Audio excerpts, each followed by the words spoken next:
¿Cómo les va?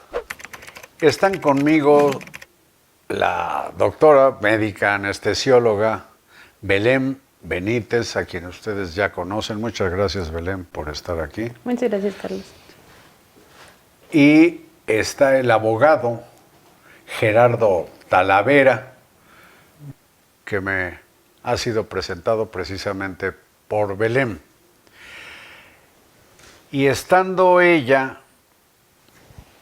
la anestesióloga que es mi invitada, pues en el movimiento para que se reconozcan los derechos del personal sanitario al que se le ofrecieron pues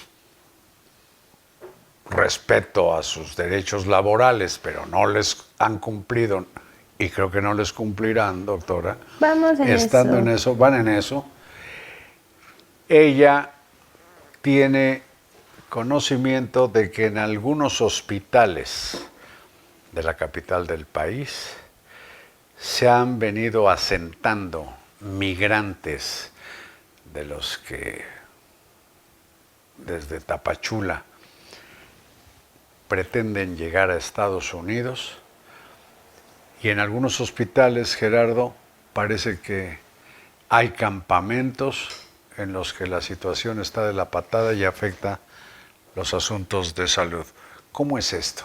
Sí, bueno, primero muchísimas gracias, Carlos, por invitarnos. Igual, gracias, Belén, por este espacio.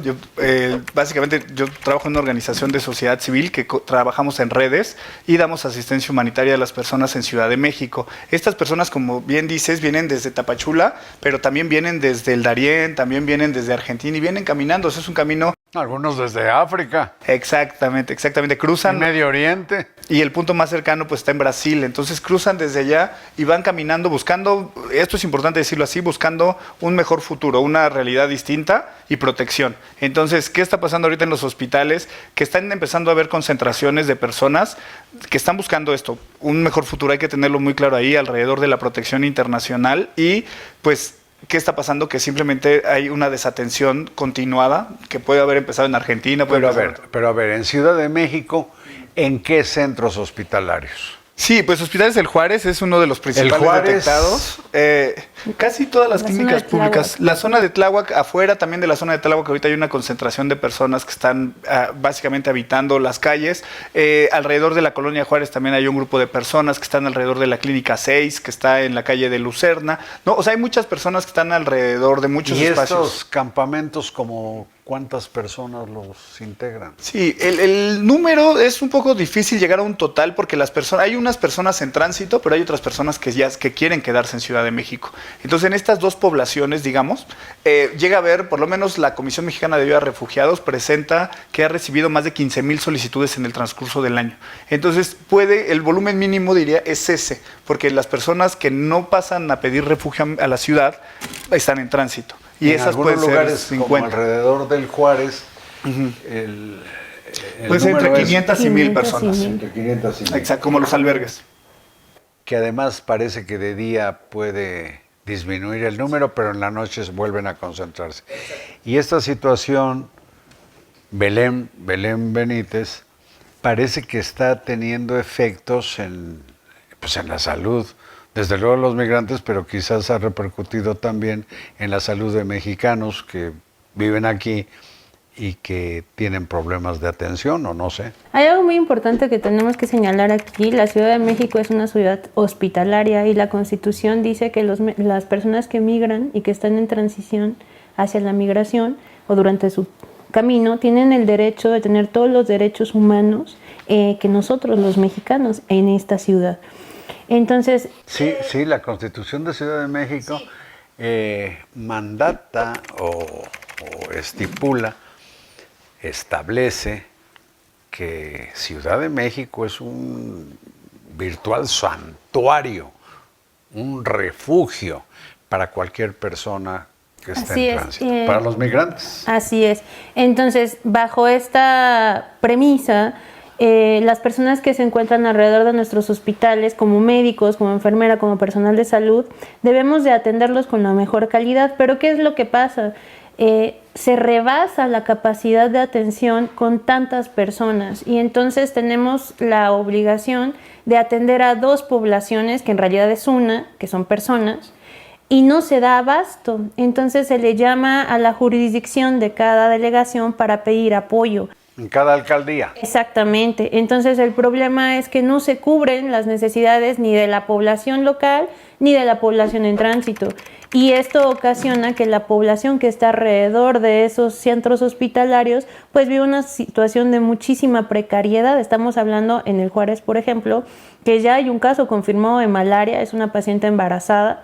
También hay casos de hepatitis A, hay casos de neumonía, hay casos de COVID y son personas, son menores, hay menores que se ingresan por neumonía, que en lugar de prevenir estas enfermedades, pues van a seguir estando y van a aumentar porque el lugar en el que están estas personas no está adecuado ni tiene los servicios básicos que se necesita para prevenir estas enfermedades. Ese es el grave problema. Aunque se atienda a la población, el problema no se resuelve. Y eso es lo que pasa, que los albergues están rebosados. Esas personas se encuentran ahí porque no tienen otro lugar a donde ir.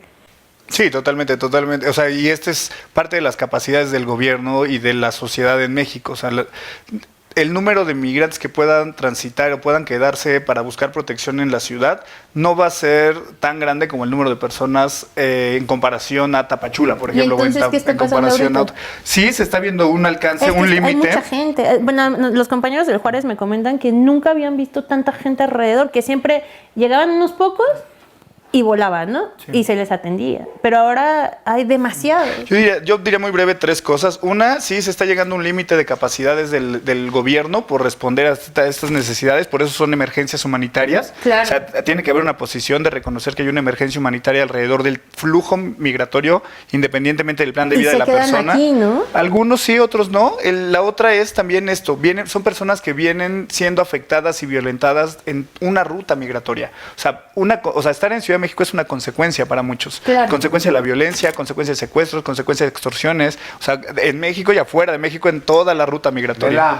Del hambre, de la desigualdad. De empleo. Oye, yo tengo una pregunta. Es que yo no sé de esto, pero creo que hay una reforma que se hizo que impide el libre tránsito como más rápido, ¿no? Como que se alentó el tránsito por algún tipo de reforma. Sí, lo que falta más bien es una política migratoria que permita regularizar migratoriamente a las personas. Ahí ha habido justamente espacios donde se ha limitado el tránsito de las personas. Por ejemplo, no se les vende boletos de camión si no tienen un documento, por ejemplo. Pero la realidad es que esos documentos que emite el Instituto Nacional de Migración a veces no los reconocen o los mismos, o porque no está dentro de los documentos reconocidos por las autoridades, ¿no? Entonces, eso que hace que puedan ir en un camión, los detienen, traen una tarjeta de visitante por razones humanitarias y en ese momento el oficial de migración decide no tomarla en cuenta. Entonces lo detiene por no traer un pasaporte. Si me permiten, porque creo que ya Belén pues, está robándose Ay, perdón, es que me da mucha curiosidad. mi responsabilidad. No, hombre.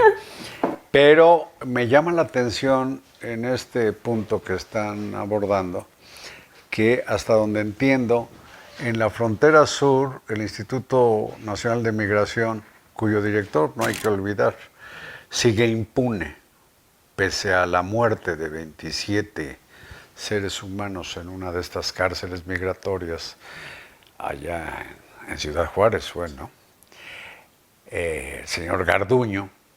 El Instituto de Migración extiende un documento para que cualquier persona que haya llegado por ahí, venga de Centroamérica o de África o de Medio Oriente o de donde llegue, transite libremente en un país donde el libre tránsito es constitucional para todos los seres humanos. Así es. Y con ese documento, esa persona, aunque tenga dinero conseguido quién sabe cómo, para comprar un boleto en un autobús foráneo, con el documento que le permite viajar, lo bajan del autobús y lo hacen caminar. Y resulta, no sé cuántos kilómetros haya de Tapachula a Matamoros o de Tapachula a Ciudad Juárez, que es mucho mayor el trayecto, caminando o exponiéndose a sufrir un accidente deplorable, trepándose en eso que le llaman la bestia, el ferrocarril.